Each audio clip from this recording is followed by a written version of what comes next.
Meanwhile, a thumbs up this evening from Assistant Commissioner of Police Fitz Bailey for the use of the state of public emergency in the St. Catherine North Police Division. St. Catherine North is one of just 9 police divisions that continue to record a decline in murders. As of July 13, 43 persons had been murdered in that division.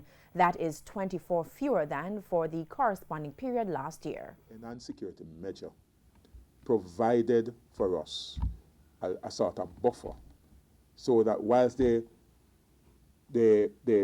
cauterize the level of violence that was happening within the space, it gave us some space to be more aggressive in our investigation, putting our cases together, getting the witnesses together and the information.